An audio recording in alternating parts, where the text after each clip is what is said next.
We cannot say how long this handshake will last and how firm the handshake is, but yes, there is a handshake, it seems, even if a symbolic one or a little more than a symbolic one, that's one.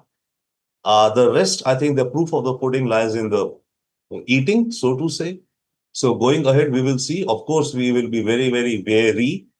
And there's a saying which trust but verify. I think that's how we are looking at it overall.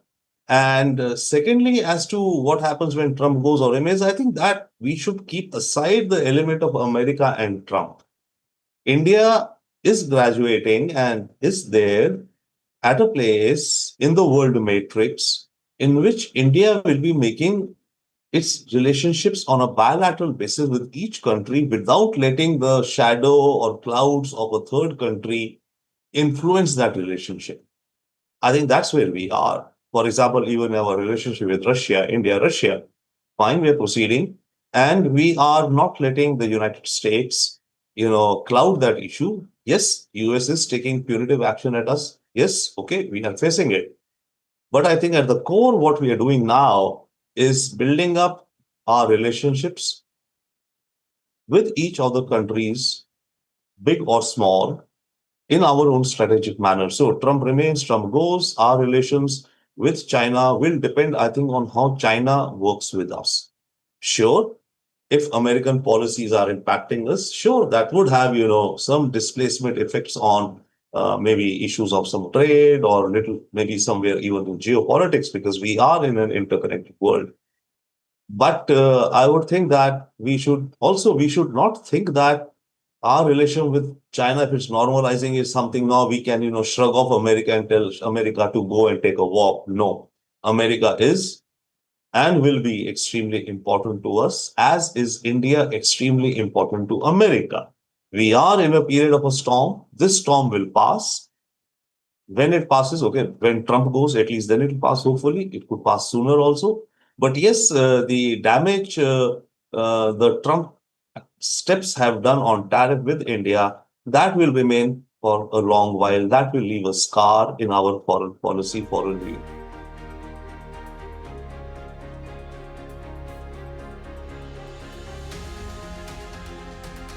Oh, absolutely. So, and secondly, remember that our normalization, let's say it's inch by inch, even assuming, right?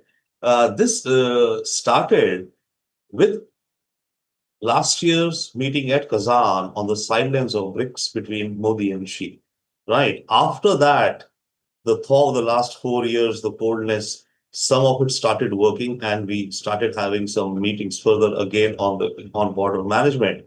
So this progress, if we could call it progress in China-India relations, baby steps, has been going on for the past 1 year. But now, yes, the context of Trump tariffs is there now, sure.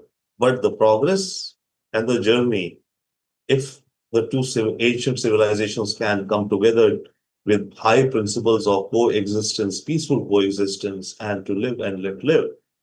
This train had started a year ago.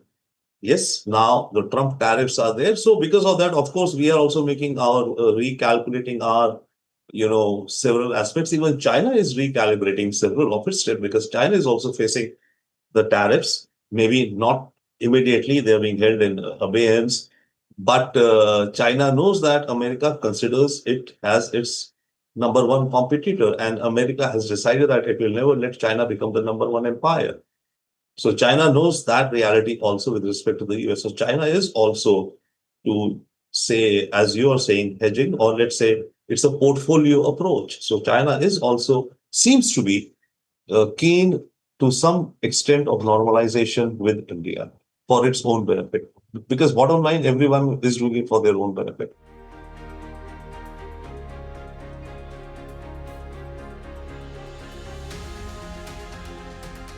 It will not have any impact, I would think. Okay, it will depend upon the steps we take between now and when the tariffs are reversed. Okay, the tariffs could be reversed, the oil tariffs could go, or even the oil tariffs could actually, by the way, go up also. If the Ukraine war continues and Trump says, Russian oil, no more buying, more tariffs on India. So it could go up, or if there is peace in Ukraine, then sure, there is no reason for the oil tariffs, then it's only the trade tariffs. But whatever it be, it could be 3 months, 6 months, a year, more, maybe. Uh, I think it won't be a reversal. I mean, the point is we are not proceeding or our relations with China are not because of the Trump tariffs. We have to be very clear in, separating and segregating the two. So the relations with China will depend on how China behaves, acts, reciprocates with us. Not will depend on Trump tariffs. If China acts positive with us, in synergy with us, then even if the tariffs are reversed, we are getting fruits of a better relationship, right? So why will we give up the fruits of a better relation or a relationship when some other, burden has been removed from us? As I said, we have to maximize our each relationship. And therefore, our American relationship is also extremely, extremely important, which we also have to continue to nurture and nourish.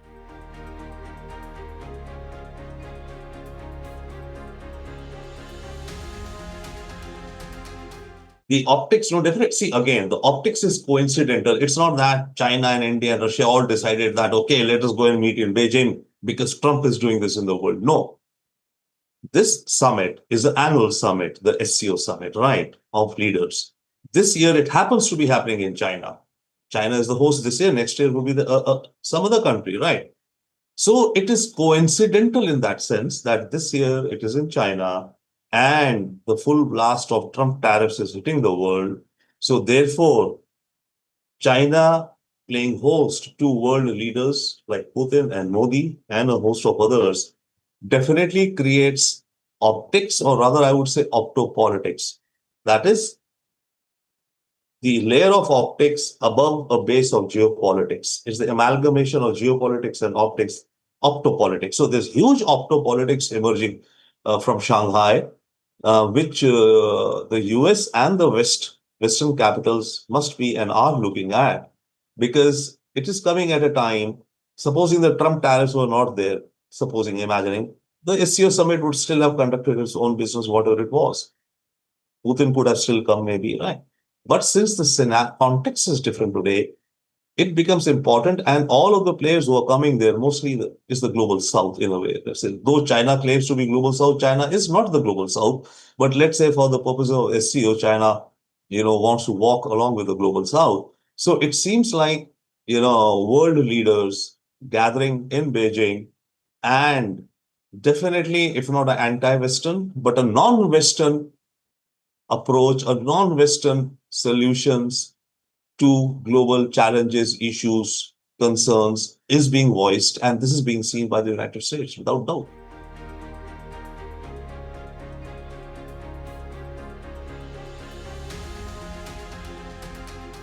We do not know, but what we can say is definitely one variable which will impact that will be the Ukraine conflict. Because if the conflict stops, then the one primary reason for the extra tariffs, the 25 extra, that goes away, right? So then Trump could pause, but then it could be something to do with BRICS or the SCO or the talk of de-dollarization or trade in other currencies. That may also, raise alarms in Trump's mind, and he may say no. So it could continue. It could go up, it could go down. We do not know when, because you see the 25% tariffs which are there, pure trade, if not 25, it will be 20. I mean, European Union has 15% tariffs when EU has promised $600 billion worth of oil and gas purchased from America and $750 billion of investment by European companies into America in next 3 years. That is $1.35 trillion EU countries have guaranteed they will put into American economy in addition to facing a 15% tariff. So the best we can hope about, UK has 10%, okay, but even UK has promised to invest in America. So with everything else gone, purely on the matter of trade, even the tariffs from 25 could come down to 20, maybe 18, so that these tariffs would remain. So if that's the new normal, you could say, when could we expect that? I think that is clearly linked, one, to the Ukraine war.